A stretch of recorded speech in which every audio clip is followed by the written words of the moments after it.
विद्यार्थी मित्रों, हिंदी व्याकरण की पूर्व की कक्षाओं में हमने वर्ण विचार, शब्द विचार, पद विचार, वचन, कारक, संधि, प्रत्यय, उपसर्ग, समानार्थी, विरुद्धार्थी शब्द, काल, वाच्य, समास इत्यादि का अध्ययन किया है।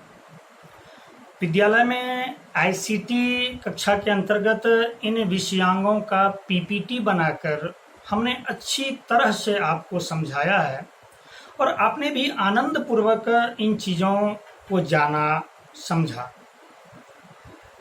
लॉकडाउन के कारण आप स्कूल नहीं आ पा रहे हैं, किंतु आप घर पर ही स्वाध्ययन करें, इसलिए ऑनलाइन कक्षा के अंतर्गत आज आपको अलंकार पढ़ाने वाला हूँ। ये क्लिप मैं आपको व्हाट्सएप के द्वारा व्यक्तिगत रूप से भी और ग्रुप पर भी शेयर कर दूंगा। आप एक दूसरे मित्रों से भी इसे शेयर करना। आप चाहें तो YouTube पर मेरे चैनल पर जाकर इसे देख सकते हैं, समझ सकते हैं, जान सकते हैं। तो आइए आज हम अलंकार का अध्ययन करते हैं। प्रश्न उठता है कि अलंकार क्या है, अलंकार किसे कहते हैं, अलंकार का अर्थ क्या होता है। अलंकार का शाब्दिक अर्थ होता है आभूषण या गहना। साहित्य में काव्य के सौंदर्य को बढ़ाने वाले तत्व को अलंकार कहा जाता है। अलंक्रियते इति अलंकारः, जो अलंकृत करे, जो विभूषित करे, उसे अलंकार कहते हैं। आप ऐसे समझिए कि जिस प्रकार आभूषण मनुष्य की शोभा में वृद्धि करते हैं, उसी प्रकार अलंकार काव्य के सौंदर्य में वृद्धि करते हैं, काव्य की शोभा को बढ़ा देते हैं, काव्य में चमत्कार उत्पन्न करते हैं। तो जो काव्य में चमत्कार उत्पन्न करे, जो काव्य के सौंदर्य को बढ़ा दे, जो काव्य की शोभा को बढ़ा दे, ऐसे तत्वों को अलंकार कहते हैं। ये तो हो गई अलंकार की परिभाषा। अब हम जानेंगे अलंकार के मुख्य भेद तथा उनके मुख्य उपभेदों को। मुख्य मैं इसलिए कह रहा हूं कि बहुत सारे अलंकार है, किंतु आज हम चर्चा करेंगे इसके मुख्य 3 भेद और उसके मुख्य उपभेदों के बारे में। तो अलंकार के मुख्य 3 भेद हैं। पहला शब्दालंकार, जहां शब्द के कारण काव्य में चमत्कार उत्पन्न हो, काव्य की सौंदर्य बढ़ जाए, काव्य की शोभा बढ़ जाए, उसे शब्दालंकार कहते हैं। दूसरा अर्थालंकार, जहां अर्थ के कारण काव्य की सौंदर्य बढ़ जाए, काव्य की शोभा बढ़ जाए, काव्य में चमत्कार उत्पन्न हो, उसे अर्थालंकार कहते हैं। और तीसरा उभयालंकार, जहां शब्द और अर्थ दोनों के कारण काव्य में चमत्कार उत्पन्न हो, काव्य की शोभा द्विगुणित हो उठे, काव्य का सौंदर्य बढ़ जाए, उसे उभयालंकार कहते हैं। तो अलंकार के 3 मुख्य भेद हुए। पहला शब्दालंकार, दूसरा अर्थालंकार और तीसरा उभयालंकार। अब हम आते हैं शब्दालंकार के ऊपर और शब्दालंकार के मुख्य भेदों की चर्चा करते हैं। तो शब्दालंकार, जैसा कि पहले ही हमने बताया कि जहां काव्य में शब्द के कारण चमत्कार उत्पन्न हो, शब्द के कारण काव्य की शोभा बढ़ जाए, उसे शब्दालंकार कहते हैं। शब्दालंकार का प्रथम भेद है अनुप्रास अलंकार। जब किसी काव्य में एक ही वर्ण की आवृत्ति बार बार होती है, अर्थात एक ही वर्ण बार बार आए, तो वहां अनुप्रास अलंकार होता है। एक ही अक्षर जहां बार बार आए, जैसे बहुत सुंदर उदाहरण है चारु चंद्र की चंचल किरणें खेल रही है जल थल में। यहां देखिए, चारु चंद्र की चंचल किरणें, चौ की आवृत्ति बार बार हो रही है। वैसा ही तरणी तनुजा तट तमाल तरुवर बहु छाए, यहां तो की आवृत्ति हो रही है। अब आप समझ गए होंगे। अगला उदाहरण देखिए कि कू की के की कलिल कुंजन करत कलोल, यहां क की आवृत्ति हो रही है। मुदित महीपति मंदिर आए सेवक सचिव सुमंत बुलाए, इसमें म और स की आवृत्ति हो रही है, इसलिए यहां अनुप्रास अलंकार है। अनुप्रास के बाद दूसरा अलंकार जो है वो है यमक अलंकार। जब किसी काव्य में एक ही शब्द बार बार आए और उसके उतने ही अर्थ हों, वहां यमक अलंकार होता है। अर्थात एक शब्द एक से अधिक बार आए और उतनी ही बार उसके अर्थ भी हों, तो वहां पर यमक अलंकार होता है। जैसे बहुत सुंदर उदाहरण है कि कनक कनक तय 100 गुनी मादकता अधिकाय, या खाए बौराय नर व पाए बौराय। कनक कनक तय 100 गुनी, देखिए 2 बार आया है कनक, शब्द एक ही है कनक, लेकिन वो 2 बार आया है। कनक कनक तय 100 गुनी मादकता अधिकाय, या खाए बौराय नर व पाए बौराय। एक कनक का अर्थ है सोना और एक कनक का अर्थ है धतूरा। सोने में धतूरा से ज्यादा मादकता है, ज्यादा नशा है। एक कनक यानी धतूरे को तो खाने के बाद आदमी बौराता है, किंतु दूसरा कनक अर्थात सोना को पा लेने मात्र से आदमी बौरा जाता है। तो कनक एक शब्द है, 2 बार आया है, किंतु दोनों बार उसके अर्थ भिन्न भिन्न है। एक अर्थ है धतूरा और एक अर्थ है सोना। तो यहां पर यमक अलंकार है। अगला जो अलंकार है वो है श्लेष अलंकार। श्लेष बना है श्लिष्ट से। श्लिष्ट का अर्थ होता है चिपकना। जहां शब्द एक ही रहे किंतु उसके साथ अनेक अर्थ चिपके रहें, वहां श्लेष अलंकार होता है। किसी काव्य में एक ही शब्द के अनेक अर्थ हों तो वहां श्लेष अलंकार होता है। बहुत ही सुंदर उदाहरण है। रहीमन पानी राखिए बिन पानी सब सून, पानी गए न उबरे मोती मानुष चून। रहीम कवि कहते हैं कि हमारे जीवन में पानी का अत्यधिक महत्व है, इसे हमें धारण करना चाहिए। यदि पानी चला गया तो सब कुछ सूना है, खास करके 3 चीज के लिए, मोती, मनुष्य और चूना। अब यहाँ पे देखिए, मोती के लिए पानी का अर्थ है चमक। यदि मोती से चमक चला गया तो मोती निरर्थक हो जाता है। मनुष्य के लिए पानी का अर्थ है प्रतिष्ठा। मनुष्य में यदि प्रतिष्ठा नहीं बची तो मनुष्य का जीना निरर्थक है। और चूने के लिए पानी का अर्थ है जल। यदि चूने का जल सूख जाता है तो हम कहते हैं चूना मर गया, फेंक दो। अब यहाँ पे देखिए, शब्द एक ही है पानी, किंतु मोती के लिए उसका अर्थ है चमक, मनुष्य के लिए उसका अर्थ है प्रतिष्ठा, मान सम्मान, इज्जत, और चूने के लिए उसका अर्थ है जल। तो एक पानी के साथ 3 अर्थ चिपके हुए हैं, तो यहां पर हुआ श्लेष अलंकार। अगला अलंकार है जो शब्दालंकार का भेद है, वो है वक्रोक्ति अलंकार। वक्रोक्ति, वक्र यानी टेढ़ा, उक्ति यानी कथन, कहा गया। जब किसी काव्य में शब्दों को तोड़ मरोड़ कर अथवा घुमा फिरा कर कहा जाता है तो उसे वक्रोक्ति अलंकार कहा जाता है। यानी कहने वाला का भाव कुछ और रहता है और सुनने वाला उसे कुछ और समझता है। वक्र उक्ति, वक्रोक्ति एक सुंदर उदाहरण है।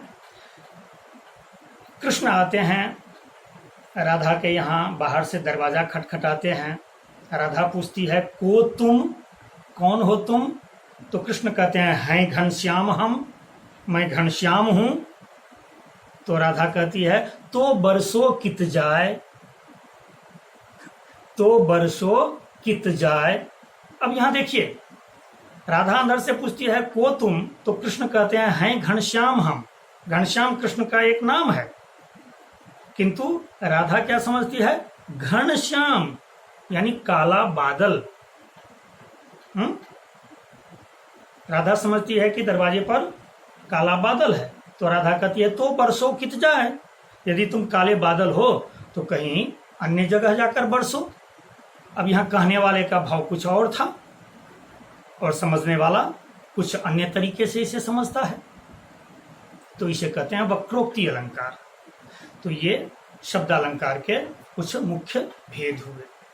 अब हम आते हैं नंबर 2, अर्थालंकार। मैंने पहले ही कहा कि जब किसी काव्य में अर्थ के कारण चमत्कार उत्पन्न हो, अर्थ के कारण उसकी शोभा बढ़ जाए, उसका सौंदर्य बढ़ जाए, तो उसे अर्थालंकार कहते हैं। अर्थालंकार के मुख्य भेदों की चर्चा करें तो उसमें सबसे पहला आता है उपमा अलंकार। जब किसी काव्य में उपमेय की समानता या तुलना उपमान से की जाए तो वहां उपमा अलंकार होता है। उपमा अलंकार में 4 अंग होते हैं। उपमेय, जिसकी तुलना की जाए। दूसरा उपमान, जिससे तुलना की जाए। तीसरा साधारण धर्म, समानतावाचक शब्द। और चौथा वाचक। एक साधारण वाक्य आपको कहता हूं, समझ जाएंगे। राधा का मुख चंद्रमा के समान सुंदर है। और आसान तरीके से आप समझें कि मुख चंद्रमा के समान सुंदर है। यहां मुख हो गया उपमेय, मुख की तुलना की जा रही है। किससे तुलना की जा रही है? तो चंद्रमा से। तो चंद्रमा हो गया उपमान। कैसा है? तो सुंदर है। तो सुंदर हो गया साधारण धर्म। और समान हो गया वाचक शब्द। तो उपमा के 4 अंग होते हैं, उपमेय, उपमान, साधारण धर्म और वाचक।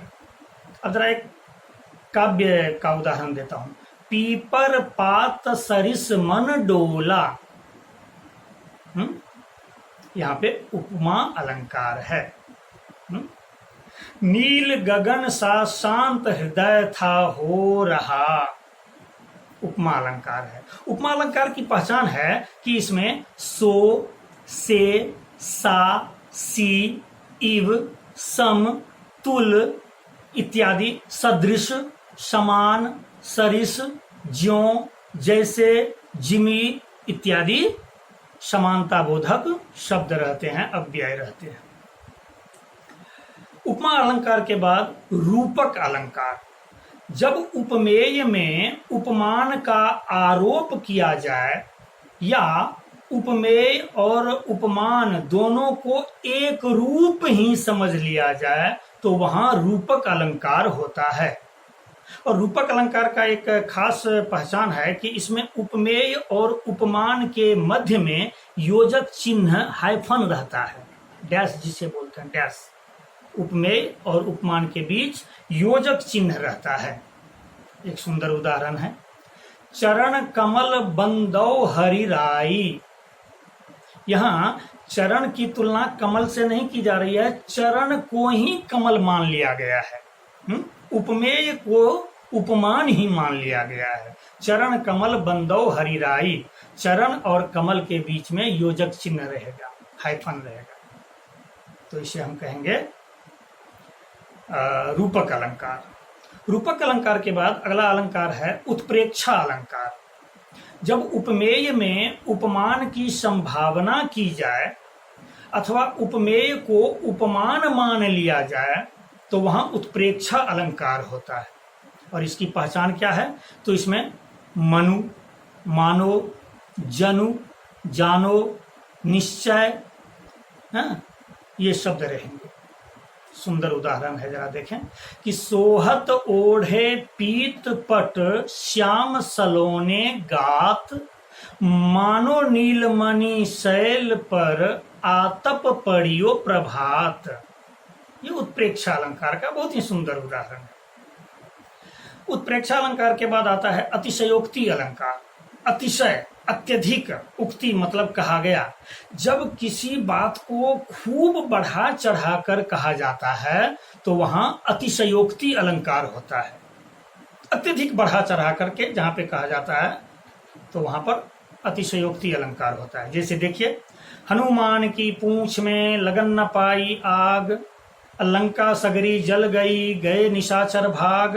हनुमान की पूंछ में अभी आग लगी भी नहीं है कि लंका पूरी की पूरी जल गई और सारे निशाचर भाग गए। यहाँ पे बहुत ही बढ़ा चढ़ा करके कहा जा रहा है। देख लो साकेत नगरी है यहीं, स्वर्ग से मिलने गगन में जा रही। ये देखो, यही है वो साकेत नगरी जो स्वर्ग से मिलने के लिए गगन में जा रही है।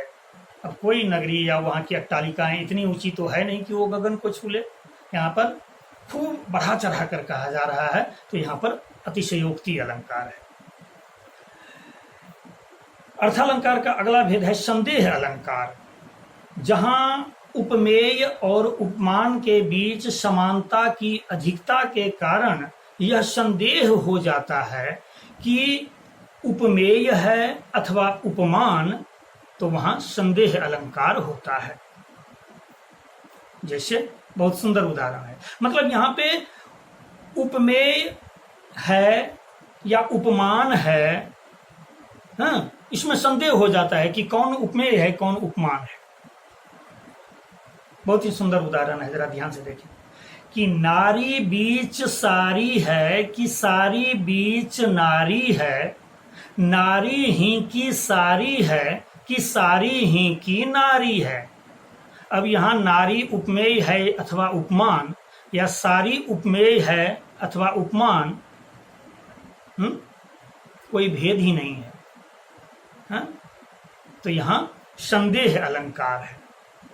अगला है भ्रांतिमान अलंकार। जहां उपमेय और उपमान में समानता की अधिकता के कारण यह भ्रम हो जाता है कि यह उपमेय है अथवा उपमान, तो वहां भ्रांतिमान अलंकार होता है।